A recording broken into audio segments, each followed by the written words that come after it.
Welcome, everyone, to the Prison Break episode of the Outpost Unknown Star Wars show, Andor episode 10. We're ready. I'm ready. Are you ready, Rachel?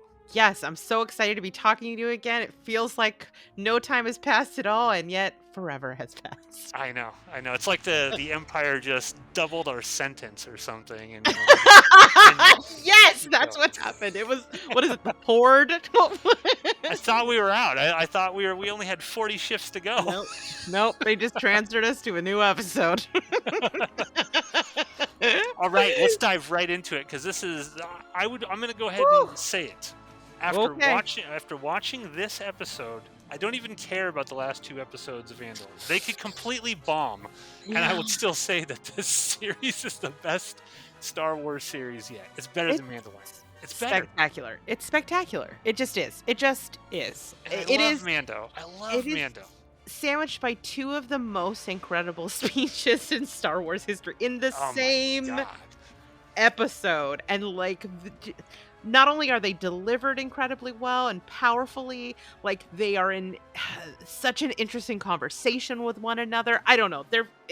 Come on, just throw all the awards at this show. Throw them all. They get them all of them. Do you think like He got for do you think that this show is going to get any love from like the no. Emmys and stuff like that? I mean, Mm, ostensibly, a voter should watch this show. I mean, I can't imagine that Disney's not going to put all of these actors up for awards and I sure writing hope and all of that so. stuff. They've got to put them out there. Do you think that these Emmy voters are going to watch this show and give it any love and respect? I mean, this is the prestige Star Wars. Whether people are treating it that way or not, the writing and the costuming and the set and the casting and everything. This is the prestige Star Wars. So there's a chance. I think it will definitely get some technical love. I hope that it also gets some like top tier love because it is absolutely worthy of it. It's got I to get writing. oh, Writing it's got must to. be at I least the mean, nomination. I mean, like I don't. Mon Mothma deserves a nod. Scar or Stellan Skarsgård deserves a nod. We've already talked about Andy Serkis, definitely deserves a nod for this, like, even as just, like, a guest star, something, right? I mean, we need to fly the banner now. Like, let's get on the Emmy committee or whatever. Let's start Yeah. spamming them with like, "Hey, pay attention to this show because it's incredible." And I'm gonna. This might be the Much best by episode Lonnie, yet. I need to be inserted into there and work my way up to the top. Yes, yes. I think this is the best episode yet. Yeah, I mean, it's fantastic. we thought the last one was perfect. I don't know what we'll use to describe this one, but let's dive into this because there's a lot to talk about with episode 10. Only one way out. Whew, okay, so we pick back up in our space concentration camp on Narkina 5, and Andor is persuading Kino to finally join the prison break after the revelation at the end of the last episode that the thing he has been desperately powering through every day, aka shift, is an illusion. He is never going to be free. If he doesn't die here, he will die somewhere else. And that is finally what gives him the permission structure to join. And back at the barracks, Andor tells everyone what they've learned, and Kino breaks and tells them, "Yes, this is Yeah, true. You get and your head in the game. We're getting the hell out of here." I love the way that Andy Serkis plays this because Mhm. it would be very simple, like the last line of the previous episode, like only no more than 12 on any floor or whatever, Yeah. and you're like, oh shit, they're gonna go immediately into this. No, he's still terrified, right? He still Yes. does not know. He's like, I'm in charge of all these guys. These are all my friends, like everybody that's Yeah. on this thing, and I'm gonna send them all to their death potentially. And he struggles with it. He's still Mhm. not 100% on board. He's like, I don't know, I mean, man. What's your plan? And he's he going doesn't. through the stages of grief, right? Like he has to get to acceptance. Yeah, and he does not think that Cassian's plan is going to work at all. He's like, "What are you talking about? They're going to just fry us immediately." And it takes him a bit to get on board, but when he does, it's powerful. Like, dude, Yeah. Yep. Yeah, absolutely. I mean, because obviously Andy Serkis is an incredible actor, but also the setup, even this show it does so well with so little. We've only been with him 2 episodes, but, like, all of these character turns feel very rooted in a lived-in character that we feel like we know. He goes full Caesar on this episode. Full It Caesar. it doesn't help though that the plan has to happen the next day. So, like, he doesn't even get some time to sit with it or think about it I because get a night to sleep on it. sure, and I'm sure it was very restful and helpful. They're getting a new man on the cell block, and we don't know the plan yet, but essentially, this is their chance they're gonna do. And there's this conversation between Kino and Andor where they talk about where Kino is, he's like, the Empire's too powerful. You can't do this. And you don't have a plan. Like you said, he's not buying it. But Andor points out, which I think is really interesting, that power does not panic, Yeah. that there Mhm. is a weakness that can be exploited here no matter how overwhelming the force may appear to be. And, like, it's this kind of David and Goliath scenario where the hope that you need for a rebellion is so important, and it's, like, right there intrinsic to Anders' character in this moment. Yeah, and what's cool about what they show, and we'll talk about this a little bit later when we get to the speech that Andy Serkis gives, which is awesome, absolutely awesome. But the show goes out of its way. In the last episode, you mentioned that Cassian is kind of it could be building up to like he's this great sort of supporting character leader, right? He's not Yeah, necessarily the one in the forefront, right. carrying the flag, but he's the one that gets everybody to the He's the place where glue. they need to be. Yeah, He's the glue. and there's a moment later on when Kino is at like the intercom, right? And he starts Mhm. starts giving a speech, and Andor's like, "That's the best you have. Like, suck it up, dude. Like, you're the only one that can do this." And he is the one that pushes, Yeah, Kino to actually deliver the speech of his life. It's not. It's they go out of their way to not be like, okay, it'd be so easy. Any other writer doing this show would be like, okay, well, yeah, Andor's going to get on the intercom, and Andor's going to go, tell everybody to come on, let's, overthrow our oppressors, blah blah. right. That would be the easy thing to do. But Yeah, no, they give that sort of stuff to other characters, and they use Andor as the person who can inspire them and get them there because that is his role. He's yeah. inspiration. He inspires Jyn Erso. He inspires people. That's his talent, and I really love that. That's how they're showing it in this. Yeah, I mean, I think it's such a interesting thematic choice, like to have him not only be the supporting character. I mean, Star Wars has always been about sort of these chosen ones rising up to defeat the Empire, right? And here we have a character who is not a chosen one, and he's also a supportive character. I think that kind of reinforces these themes that the show is sort of getting at about sort of the human level of the rebellion and the way that rebellions work and the collaboration that takes place. That it's Yeah, not about it's the antithesis of the one strong man that you have on the side of fascism where they rally around one strong leader. Like, Andor is a supportive character. I just think that's so fascinating and such an unexpected and fresh choice that is being made by Tony Gilroy in this. yeah, and that's when it's kind of funny because it's like we look at the show and we basically have no complaints. I mean, we're 10 episodes in, and we have no complaints. And how That streak often will not be broken for me today. And how often can you say that about Never. any show that you Never. love, like even shows that Never. you love, and it's like, well, they could have done this, and I'll overlook this. Mhm. Everything is so perfect on here, and it's so well thought out and Mhm. planned, and the dialogue is written so like vigorously, and it's like somebody thought this through. Like Yeah. 10, they're all like 10 steps ahead of us, Yeah. and we don't catch on until like 4 hours after we watch the show, we're like, oh, wait a minute, I missed that entirely. And they laid the ground blocks for it all the way up in previous episodes. Yes. Like, oh, God, Like, even such just care. the stuff with the water, I'm like, "Why with the water?" And then you see and you're like, "It's brilliant! Of course, that's what it's Yeah. for." Because I'm like, dude, why are you putting water on an electric floor? That sounds like a bad idea. What Just a like one. But it's like, genius. oh, that's why it's gonna short circuit everything out when they do electrify it. It makes perfect sense, and I didn't even see it coming. See, and that's the thing we always talk about wanting, and the show is just, like, giving it to us, giving it to us. Mhm.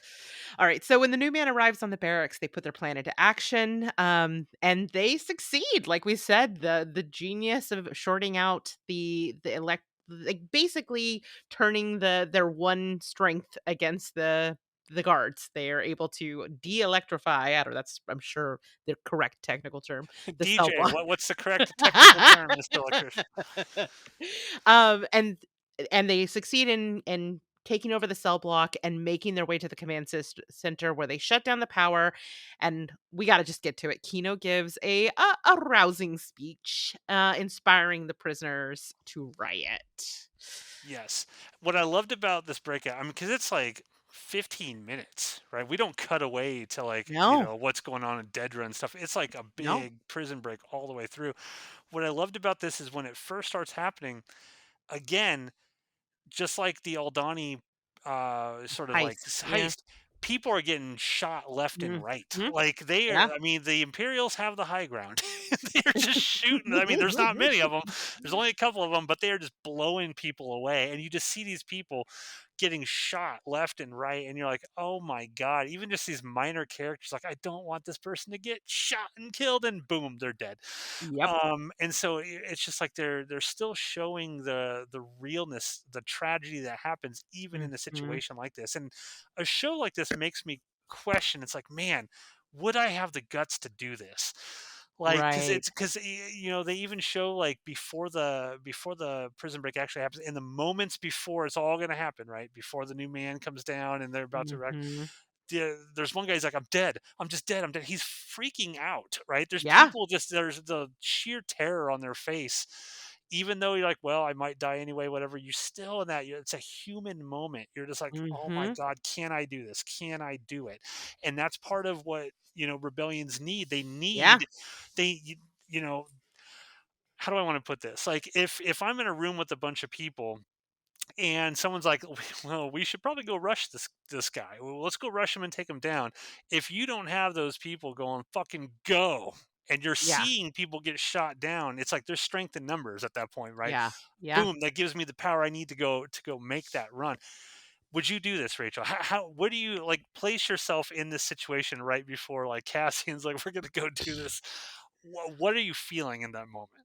Absolute like pee pants terrified. Yes, Like, yes, I am an ideas person. I don't know that I am a woman of action.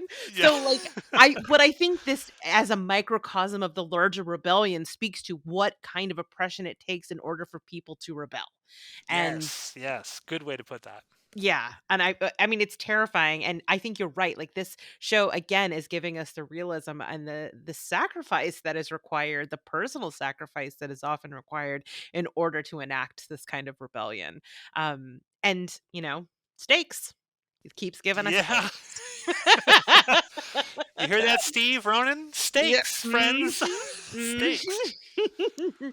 Yeah, Andy Serkis's speech is an absolute barn burner, These are on there YouTube, by the way, so I recommend just Googling Luthen speech Andor yeah. episode 10 and Kino speech episode 10, and people have already been posting these all over YouTube because they're great. There there's I mean, like, there is nothing quite as moving as watching the oppressed overthrow their oppressors, and having Andy Serkis narrate that, is a truly glorious thing to behold. I would have slow clapped during this if I wasn't just, like, slack-jawed idiot, just blown away by what I was seeing Yeah. unfold. It And it's was the way they shoot this too, yeah. because like when he's giving that speech, whatever, there's that moment when he looks at Andor and he repeats to the people in the prison exactly what Andor told him. Yes. And then like he Yes. looks direct, they Yes. shoot him like looking directly into the camera, basically like, just staring at the viewer, right? Giving the speech directly to you, and you're like, "Holy Yeah. shit, I'd follow this guy into hell if he told me to Right? go charge in there." I mean, and that's just good casting, right? Because I know when we first saw Andy Serkis, you were like, "I don't know," but then he disappears Yes. into the role, which is what Andy Serkis does. But you do feel that, like, he has a gravitas and a charisma that makes him make sense in the role as someone who would be a leader in the prison, and also makes sense as someone who the people would listen to and be moved by. It's just, mwah, Yeah, perfection. and for anyone out there listening who might not know who Andy Serkis is, Andy Serkis is kind of like the main actor who sort of pioneered a lot of the modern like motion capture and Yeah. stuff. Like he played Mhm. Gollum in the Lord of the Mhm. Rings movies and Caesar and Planet of the Apes. He Yes. was Oh my King god. Kong, right? Right? I mean, a lot of those great characters that you're like, oh wow, all the facial movements and stuff like that. I mean, Mhm. you have to be an incredible actor to be able to pull that off, with all the CG on top of you and stuff like that. And I mean, he's always been identified as sort of like a great motion capture sort of CG actor, for lack of a Mhm. better term. But these last two episodes just kind of show he's a great fucking actor. Yeah. Like, Oh, yeah, yeah. There's something almost Shakespearean about his performances. He's just doing it in genre, which is fascinating to see. It's so, like, elevating to yeah, see him working the way he does. yeah, definitely award worthy stuff in this episode. I mean, this is basically his episode. Like, he Yeah. is the catalyst of most of this. Yeah, and it's especially powerful considering what follows, Oh which is no. I know. And you know he must have known this even as he was giving this speech, even as he was making these decisions that like the decisions he was making in retrospect were less about in self-interest than they were about the fact that all of these people that he did genuinely care about were also facing this fate of never getting out of prison, Yeah. knowing that he would not be able to make it because, as we learn, he cannot swim. Cannot Steve. He's a Steve. Ah! He's a Steve. He Wait, cannot Steve swim. can't swim? Steve can't swim. That's why Oh, I'm saying doggy like paddle Steve. when that's why I'm saying when Steve eventually watches this show, he's gonna really identify with this moment in this scene because if Steve and I were up there on that, I'd be fucking jumping off immediately. And Steve would be like, "Holy shit, I can't because I'm going to drown." So what do I do? I choose to drown out there, or do I choose to? Just Well, we don't see what happens to him. I mean, do you think he's? I What do think you there's think a happened? chance we have not seen the last of Kino. I think unfortunately he might meet Dr. Gorst. Well, those Imperials are still there. They were hiding behind that locked Oh door. my god, that scene is so great. They go out of their way to show the Imperials basically huddled quietly, Powering. hiding from 5,000 prisoners who are I mean, uprising. relatable, but also it's just kind of great to see that these like guys that are happily frying people and torturing them daily, seeing them getting scared is pretty great. What did you Yeah. think about Andor choosing to leave the two guys in the command center alive? Ah, I actually thought about that. I think it's because if I had to put myself in the mind of the writer, they didn't try to resist, really, Right. right? They just did exactly pretty much what they were told to do. And I think maybe that's to sort of show at least his humanity a little bit. Like he didn't just Mhm. straight up kill two unarmed guys who were doing what he told them to do. Maybe that would make him look a little less quote unquote heroic in a way. Mhm. But I also would not have minded him just Bam blasting bam. them, you know? Yeah, I do appreciate how ruthless he is. Like, I mean, he doesn't seem to take pleasure in killing, which is what separates him from someone like your girlfriend, but like he's not afraid to pull the trigger, which we've seen Yeah. multiple times throughout this. And I I'm RIP the third guy in the room though, who he's just like bam. Yeah, and I was thinking to myself, I'm like, well, gosh, if you leave them alive, are they immediately gonna go like tell the Empire? Like, I surely there's some sort of communication on that rig that'd be like, hey, prison break, or are those guys just gonna be so terrified that they're the last one standing of a prison break that they're gonna try to hightail it out of there? It's entirely possible all those Yeah. Imperials are gonna be like, yeah, let's get the fuck out of here before the Emperor finds out that Right. a prison break happened because we are gonna be toast as well. Yeah, there's gonna be some consequences for failure in the Empire. Maybe they're gonna also, like, grab a uniform and hop off the thing. Yeah. If they're smart, they should just be There's like, some life jackets on that thing. We can "Died in action. Let's just assume that we died on the thing." I Um hope that, and I don't mean this in a negative way, but I hope that we don't see Kino again. I really love this sort of thing. Like, we don't see him die. We don't know what happened to him. I don't want to find out what happened to him. I Mm, want to just sort of like hope in my heart that somehow he got out of that just fine. But I also love the fact, I think it'd be very sort of beautiful that we never really know. You can always mhm, just wonder, did Kino ever make it out? right. He was so, because that's the thing, he was so excited, and he's like, I only got 200 shifts left. Who knows how many years he's been there? Yeah, Only got 200 shifts left, and he's doing everything just to go home and finally get to go home. yeah, I just want to, just in my head canon, he got out somehow. right. You don't think there's gonna be, like, a book? Like, a I'm comic sure there book? will be. Yeah, I'm sure there will He's be. But too good a character, man. maybe I don't know. Maybe he kills a few of the Imperials. Jumps off and floats. He makes like a boat out of their dead bodies and floats off to the shore or something. Yes, I think you nailed it. I if anybody could do it, it's Kino. If any what was that movie with Harry Potter where he's like a dead body and they, like, float around on him? Yeah, they're gonna do that. Yeah, yeah, like that. You know what I'm talking about, no? I do. I do. I don't Okay. remember the name of it though. Okay, fair enough. All right. So let's see here. The last thing we see on Narkina 5 is that Andor and Melshi make it to land. There's a great cut. I'm getting ahead of myself, but it's at the end of Selen Sarzard's um his big speech where he says something, I need as many heroes as I can get, and it cuts to them. It's just like a Yeah, nice little transition. yeah, and both of them are in Rogue One, so we Yeah. know obviously that Melshi lives throughout this too. Yes, I'm hoping we'll get to see some more Melshi because, like, he's kind of a small character in Rogue One, but I want to care about him more. So I think we're we'll going to see. see a lot more of him in season two, probably. Good point. I mean, I am in a deep state of denial that we only have 2 episodes left. I remember when we were like, "We've got 8 left." I Now know. Now it's getting to the end. I'm just gonna cry at the end of 12. I Not because it's know. sad, just because there's nothing left to watch. Exactly. Really briefly, we stop by Ferrex where we find out that Marva is not doing well and she's also not taking her medication, so they've sent for a doctor and Cinta continues to stand by watching.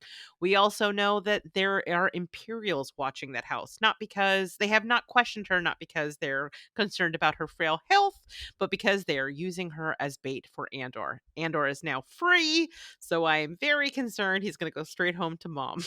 Because Yeah. that's gonna be bad on a lot of levels. This is all going down on Ferrex. You know it's going down on Yeah, I think it's Ferrex. all gonna come back to where it started. All right, let's touch on Coruscant because we've got some drums on Coruscant. Starting at the ISB headquarters, things are going pretty well according to Deidre's plan. Krieger's men have taken the bait, and the Empire has decided that they're gonna act normal. They're gonna play it cool, and they're gonna do the same thing they would normally do, which is to take an interest and kind of investigate what's going on to prevent the rebels from getting suspicious. Um, as we come to find out, there may be someone in the room watching this play out, but we'll get there. We'll get there. I have a quick question, Okay. and this maybe something a criticism of the show. Uh-oh. Maybe Oh, I'll oh, throw it oh, to you. oh. Do you feel like the show would have been enhanced if we would have seen, was it Krieger or whoever it was, that faction even a little bit, and seen sort of like this ship that they're talking about throughout these episodes, and just Hmm. sort of seen some of the stuff that was going on, because I think that I'm not having a concern following some of this stuff, but I think if a general person was watching this, they might Hmm. get a little confused as to That's everything fair. that's going on, Hmm. because they talk about a lot of stuff like, oh, let's go kill this guy and do this thing, but that whole sort of section is all off screen. It's just people talking about what's going on, and it seems kind of vital for what's going on these last two Yeah. episodes, but we never see any of it. Mm. I don't know. What I do you think mean about that? I mean, I here's the thing is I think if we get to episode 12 and we haven't seen any of it, that criticism is valid.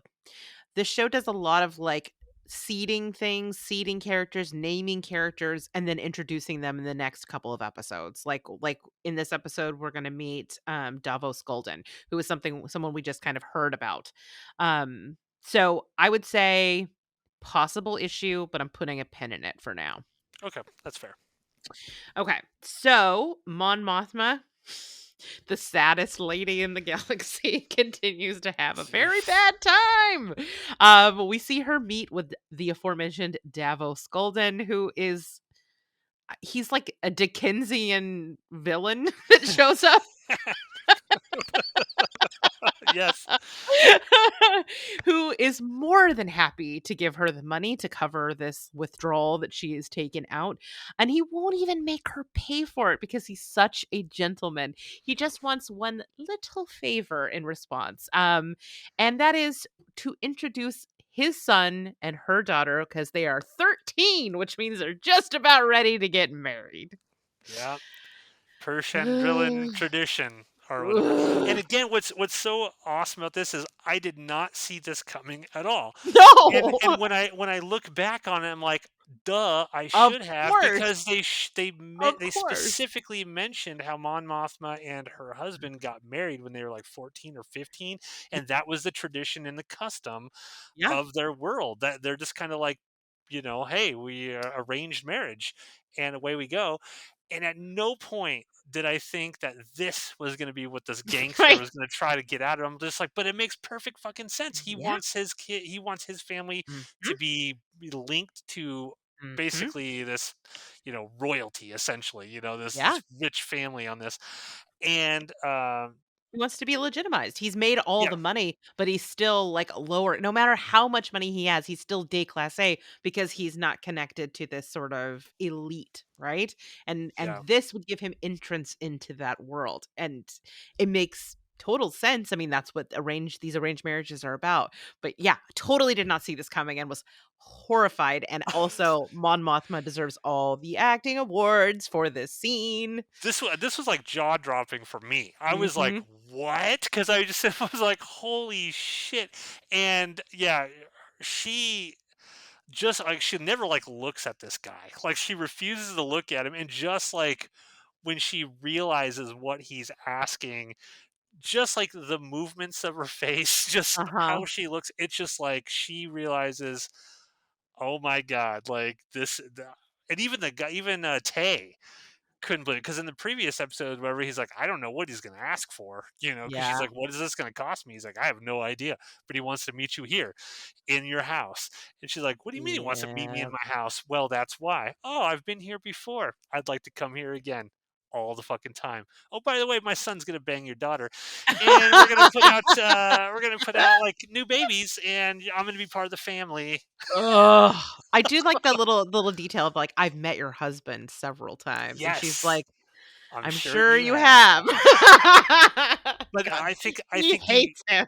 the absolute best part of this though was the very end Yeah. when Yeah. she's like, I am not considering this, and he just turns to her, he's like, well, that's the first lie you've said this whole time, and you're Yeah. just like, oh Ugh. no. And you Oh see no. her there, and you can see the calculation that's happening and how sick she is that she's even making the Yeah. calculation. Oh, So here's my take on this. My yes. take on this is she's not going to do it. I don't want her to do it because No.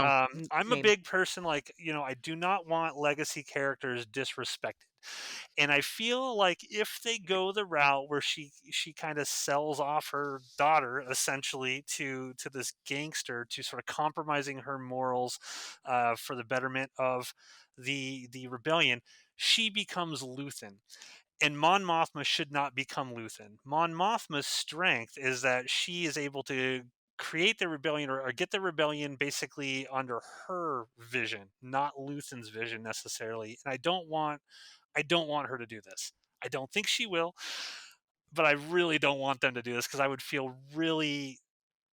I'd have a problem with it. I'd have a problem with it if they go that route. Well, I mean, I think They can't, because simply because of what Luthen talks about in the later part of this episode, and I don't think that Mothma's arc is to become Luthen. I think it's to offer the alternative to the ideas that he is espousing, which Yes. granted are a part of the rebellion, and I respect that this show repeatedly talks about the fact that in a situation like this, sometimes violence is the best and only option when opposing fascism, but I don't think I think the intersectionality is the biggest strength this has, and Mon Mothma represents something, the idealism and the sort of spiritual heart of rebellion. And so I agree with you. I don't think she's gonna do it, and I think that's gonna cost her, but I don't think she's gonna compromise her principles. God, I hope you should, and you're not, and I agree with you, like, let's not disrespect her like that. No. Yeah, and I think what and again, in Tony Gilroy, I trust. He's giving me no reason Yeah. not to trust this. But Right. part of Right. great drama and writing is to make the audience think it's going to happen. Just that line. Well, that's the first lie you've said this whole time. Of Yeah. course, she's thinking about it. Yeah, Everyone would think of about it, course. and then she's going to feel terrible for even considering it. She already feels terrible just by the look on her face because the acting is so amazing in this sequence. But the But yeah, stakes are so high, you know what I mean? That's the thing, is she's crushed between, like, we talked about it last time, where she's like, walls are closing in. Like, this isn't just presented out of nowhere and, like, this is the most convenient answer. Like, you see that and maybe this is the impetus that's gonna make the character change that we've been wanting to see, of her empowering herself, because she is just being crushed in this pressure cooker, and yeah. now there's this new layer of, like, the only way she can get out of this bigger problem. Yeah, I don't know. Yeah, It's stuff. It's good yeah, stuff. yeah. It's really interesting, and I don't know. Do you think that they will sort of let this plot line go into season two, or do you think that this is going to be wrapped up? This feels like a plot line that could linger, you I mean, know. if And there's anything why we doesn't she go to Luthen? Luthen's got like a zillion credits he stole from the Aldani heist. Why maybe doesn't she well, no, why but she go? she's the one supposed to be funding him. Why would he pay her back? Like, he is in the extraction of dollars business, not in the funding. God, that's true. I mean, I guess now that you bring that up, like, what does Mon Mothma still offer the rebellion at this point? Because if originally she was the one Mm, funding the rebellion, and then Luthen's like, well, thanks but no thanks. You took too long to get your money, so I just robbed everybody. yeah. Um, what what value does she bring at this point for the I rebellion? mean, I truthfully, I don't. I the thing with him is, you just don't really know. And everybody, there is a constant calculus that is happening with him about his willingness to protect or sacrifice. She is, if there's anything we know now, like, literally no one is above a pawn, the status of pawn for him. Well, So she's still trying to fund the rebellion, right? Because that's why she's yeah, setting up this sort of, quote unquote charity with yeah, Tay. But so does that mean like money's still going to Luther? I mean, she's obviously Vel must be getting money from. I mean, I'm a yeah. little unclear as to what her role is right now with the rebellion. It was Well, clear at the very beginning, but now that she's no longer funding them, I don't know what her role technically is. Well, I mean, she's in a powerful position. I'm sure that there are other uses she could be put to. Also, like, this is a fairly new problem. So maybe he doesn't know totally, like, you know what I mean? Like, we don't know how much information Luthen actually has about the financial situation she's in currently. She mentioned to him, like, it's getting harder, but I don't know how explicit she's been about it. Yeah. In terms of, like, and practically what I I don't know, but the show has taught me I don't, it can surprise me. So I have no idea. Yeah. I have Well, no I guess we'll idea. find out in the next couple episodes. But Yeah. please don't give up your daughter, Mon. Please don't give up Don't your do it. daughter. Don't do it. Don't do it. So speaking of Luthen, we finally catch up with him again after he's been absent for at least one episode. I think 2 episodes we haven't really seen him. And he gets a message that someone wants to meet with him face to face. His assistant is very skeptical about this. But we soon find out the person he's meeting is a gasp double agent. The Mm. I the person that I have privately been referring to as ISB officer Comeover has a name, and it is Lonnie. And he is a A very spy! Star Wars name, Lonnie. Yeah, it's very weird. But I do love the introduction. It's like the deep, dark side of Coruscant. You know, we've been Yeah. very much in the we've seen some middle class Coruscant with Cyril Karn, but we haven't really seen the underbelly in the show yet until now. We see him like going up through this massive elevator that takes like 3 minutes for him to get to the top so that he's able to kind of have a conversation on the way up with over an Is it going earpiece. up or is it going down? Was it going down? Maybe it's I going thought it was down. going down. Like Jesus, okay, he's maybe it is going going way down. down into the depths of Coruscant, like really far down. Oof, ooh, but it's such a cool setting where they finally meet. Like, I don't know about you, but I was getting very like Blade Runner, Tears in the Rain vibes Yeah. during the scene. I saw YouTubers like, "Hey, and still no handrails in anything in Star Wars." It's like Luthen just standing on that very Yeah. small platform. It's like no rails, no railings to prevent anyone from falling off. I mean, they need all that metal for the Death Star. That's true. So yeah, it turns out Lonnie is there. He gives Luthen the lowdown on Deidre and her getting onto Andor and the connections that he's made to the Aldani heist and that they're hunting for this guy Access, and Luthen kind of brushes it off. He's like, "Yeah, tell her proceed. Encourage her to keep going. There's nothing there. I had nothing to do with that. I was invited to the party, but I didn't go." Really kind of like, I mean, you just see how duplicitous he is in this moment. But Well, he Lonnie's threatens Lonnie when Lonnie's in the elevator. He's like, yeah. "Hey, got a wife and a new kid, huh?" And Yes. you're just like, "Jesus, Luthen." I Yeah. mean, It's wow. not unlike the conversation that Dedra has with Vix in the last episode. Like, it is Yeah. very like, "I know all of these things. You should be afraid."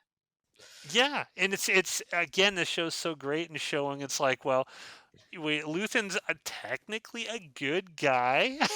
Dedra's technically a Yeah. bad woman.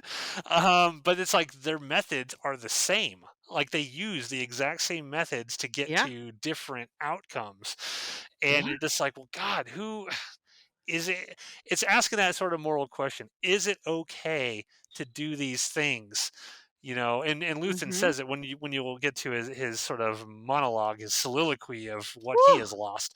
But it's like, is it okay to do these things in cause for a greater good? Yeah. That's the Yeah. question this show's ultimately asking, I think, and making the audience question, like, is all of this justified? Like for whatever.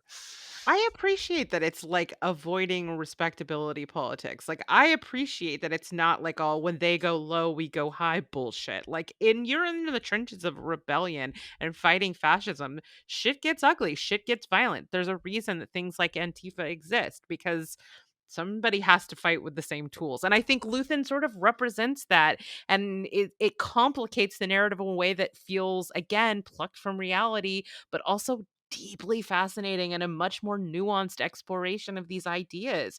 I'm super grateful for a character like Luthen. I mean, he's Yeah. super entertaining and mysterious, but like big picture, when you're like, if this story, if holistically this is about these dynamics and as they exist in our world, like I think he is an essential ingredient in that kind of story. Yeah. Um, What's yeah, also really cool, which about this whole scene that I think is been overlooked by a lot of YouTubers and stuff that I've been watching. Um, Luthen mentions that Lonnie, he basically has been grooming him. He's been a mole for 6 years. yeah, yeah. And that means Luthen has been doing this grand plan. Like he even says, like in his speech, like my equation 15 years ago, that is when like Revenge of the Sith happened, right? And everything, Hmm. the Emperor took it over. It's like he has been working to this for the past 15 years. Yeah, He has been putting people in positions of power to rise up the ranks. And even tells Lonnie, he's like, look, man, I got you to where you are. I'm trying to protect you. I'm gonna get like I don't care about Krieger and his 50 men. They're all gonna die. Yep, they're all gonna die. And they're all yep. being sacrificed for For you. you. Yeah. For you. Oh my And you're just like god! and And he he was doesn't even last episode trying to help these people. This episode He's Yeah. sacrificing them like they're nothing. Yeah, he's trying to get Saw, "Hey, man, they could use your airplanes and your X-wings to help him out," and Saw's like, "Fuck you, dude." And then now he's just throwing him to the meat grinder. He's like, Yeah. "Look, this is a oh, well, I'll talk about the monologue here. What's Luthen talking about when Lonnie says, "Well, what have you sacrificed?" Yes, so he essentially it's again, it's another one of these excellent slow like, it starts off slow and builds into this really powerful, if totally opposite kind of vibe to this sorry, I my cat is once again becoming an agent of chaos. "Sir, stop." Yes, get off the tray, thank you. Darth Sorry. Cassius. Yes, he is, yes. Darth Cassius. Um so yeah, he is because the Lonnie wants out, essentially. He wants out and he's like, I want to be a girl dad now. That is what I want to do.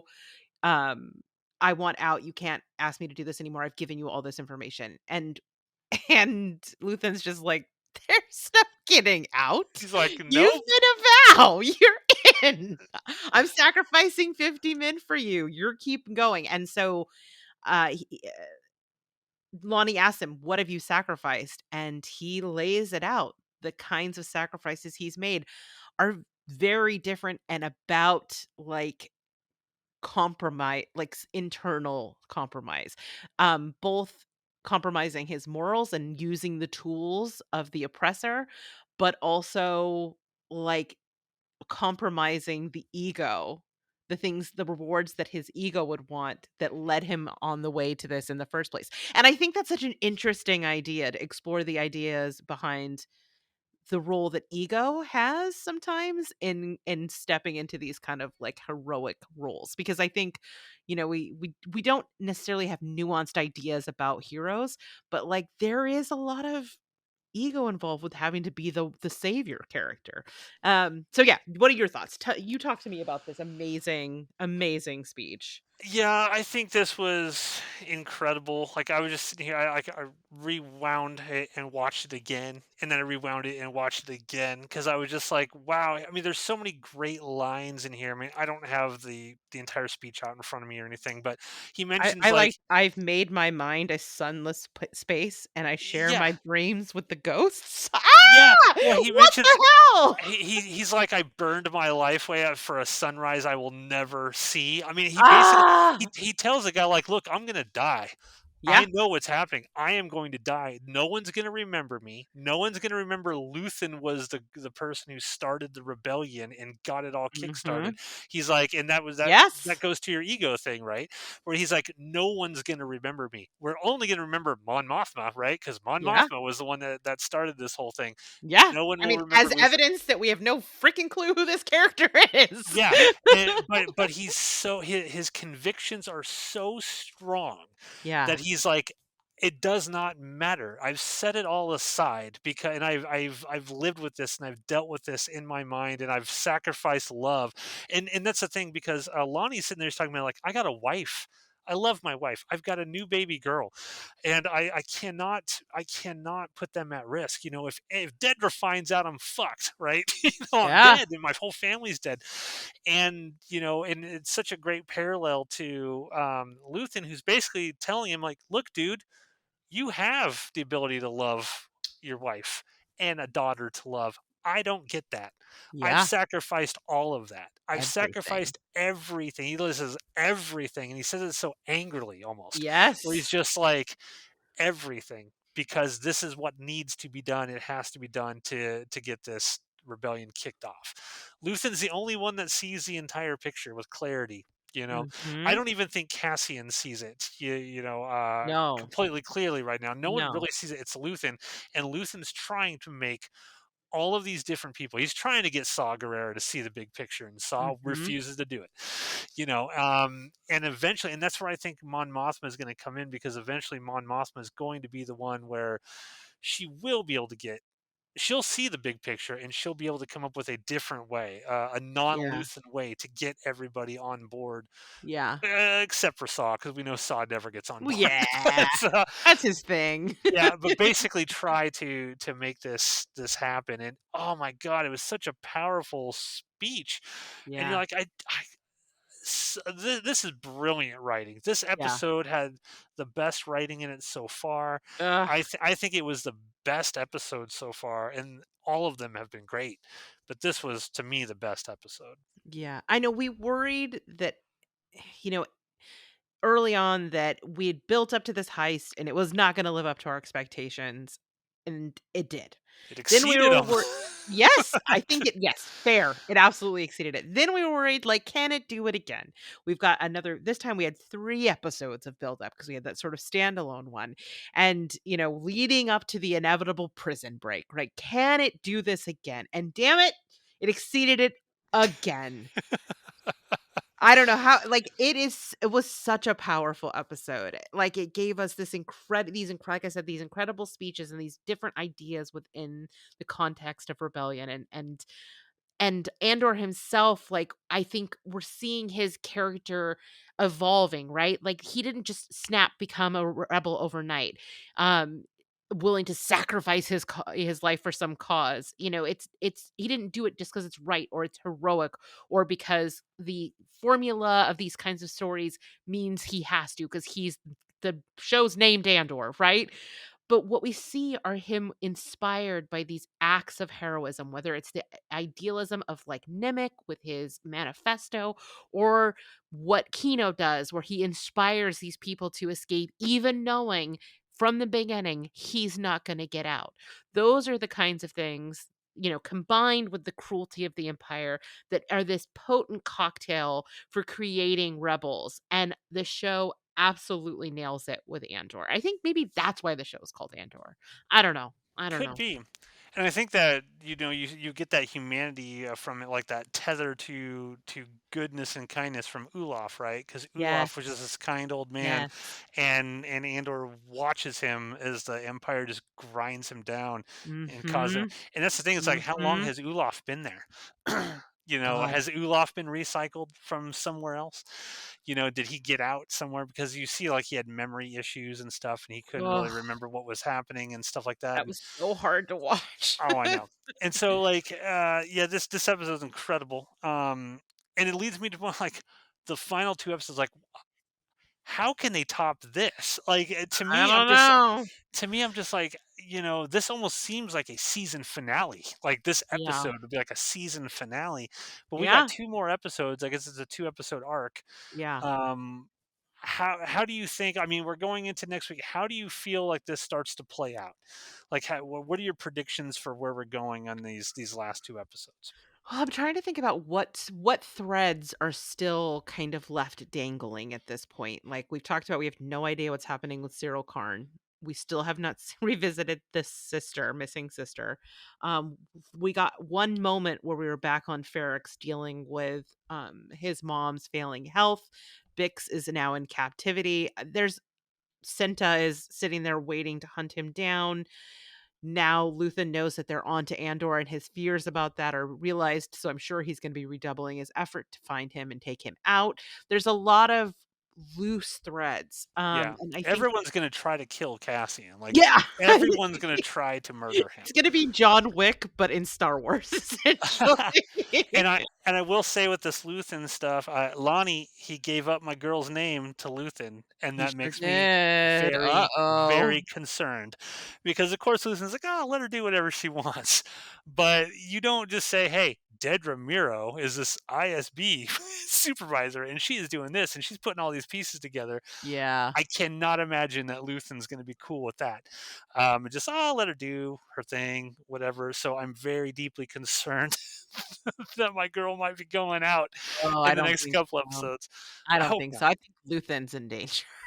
I think if anything, because like Well, you we know said, he we need dies. I mean, he even right. said he's gonna die. Yeah, So he's doomed. It's a question of does he die in the first 12 episodes or the second 12? But, like, I could see I mean, I don't know that Mothma is ready to take over. Like, I think that this show has shown that it's going to develop the characters, and I don't think she's in her place in her character arc yet where she's ready to, like, take over if Luthen gets taken out. So, I don't know. I don't know. yeah, something bad still has to happen Yeah. to Mon Mothma in order to get her over there. I hope it is not her choosing to hand her daughter over to a gangster son. I hope that that's not the event that incites her to No. sort of get strong. I hope, but I still think if I had to guess, I still think her daughter dies. I think something happens, like maybe she tells this gangster, "Go fuck yourself. I'm not doing this." Maybe the husband does something, through machinations of him, They do know causes each other. causes the death of the daughter or something, and that's what kind of sets Mon Mothma off. I don't know, but please, please don't let it be. Yeah, okay. What Here's if my daughter. Perrin agrees to it? What? Yeah. What would your opinion of the show? Would your opinion of the show change if it turns out that Mon Mothma does say, "Okay, I'm selling my daughter basically to this gangster"? I don't know that my opinion of the show would change, but my opinion of Mon Mothma would definitely change. And Yeah. I would be disappointed. I would be disappointed. Um, but I don't know. I feel like Is there any way it could be done? Like, I could see the way that the show is written that it makes us think that she did it, but because I feel like the daughter, I think there's more to this to the daughter because the daughter, I don't know yeah. if maybe the daughter's a rebel or has rebel sympathies or something. I don't know. There's got to be more to the daughter than just I'm here to I twirl around in a fancy dress and be sold off to a gangster's son. I kind of feel like Perrin is not as stupid as he seems. We know that he used to be very political and he is no longer quote unquote political, and nobody on the show is who they seem they are, right? I Yeah. wonder if he is actually very pro Empire and using his daughter to spy on Mon Mothma. And that's how she's gonna get Oh, caught in the Lawn Fire. maybe, maybe. 'Cause she's always just, like, creeping around, and there's all this stuff about, like, "Dad lets me do whatever I want." I could Yeah. see him using that relationship, um God, I want that guy to die. I want that guy to die.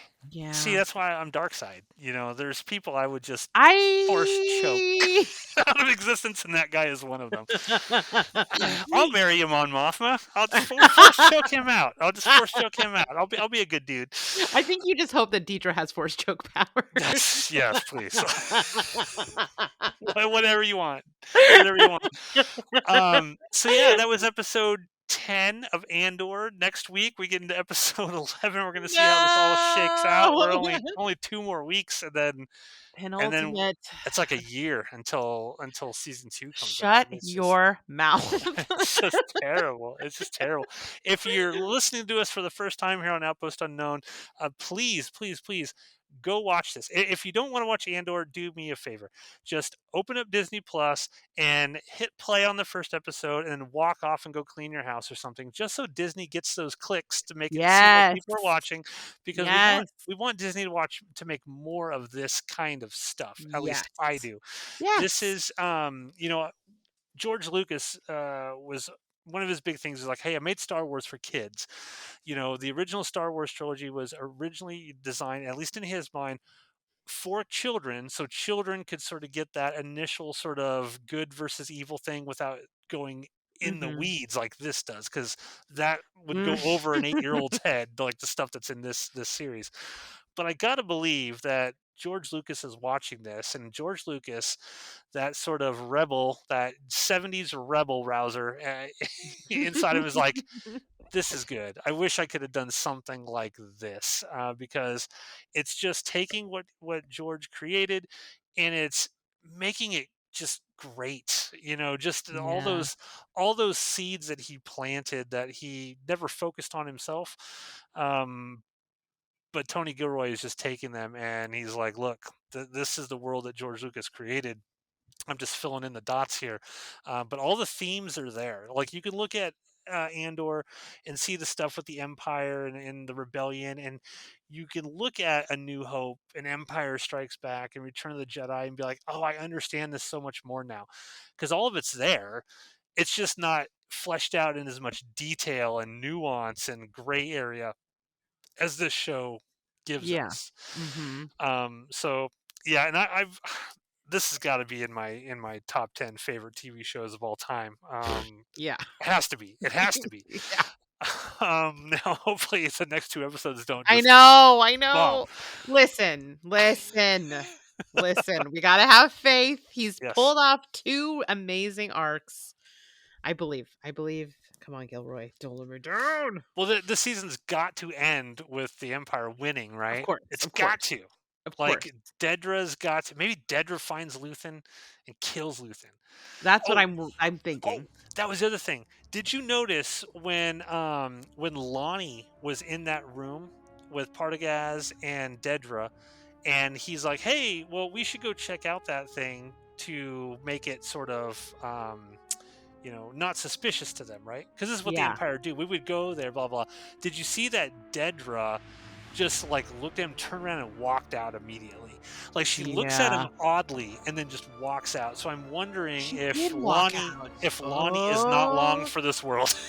yeah. So maybe Luthen won't get him, but maybe Dedra's like, Officer Combe over. I think we have an Imperial, like our rebel spy in our ranks, sort of thing. Mm. Because she's got to do something even more evil Do we by the think end of this. she's gonna take out that little upstart that's trying to he her little assistant upstart and Oh replace him yeah, with Cyril Karn? that's a good. That's a good point. I hadn't thought of that. Yeah, I don't like this Maybe. guy. Jeez, God, I just want to know. I want to find out. I know. I immediately want to watch the next episode, but I also don't want it to end. I know, but okay, ladies and gentlemen, thanks for listening to another episode of this Star Wars Andor show. That was episode 10. We'll be back next week with episode 11. We're going Yeah. to find out where our intrepid heroes and villains go from here, and it will be exciting. Yes. Good night, everybody. Bye, everybody.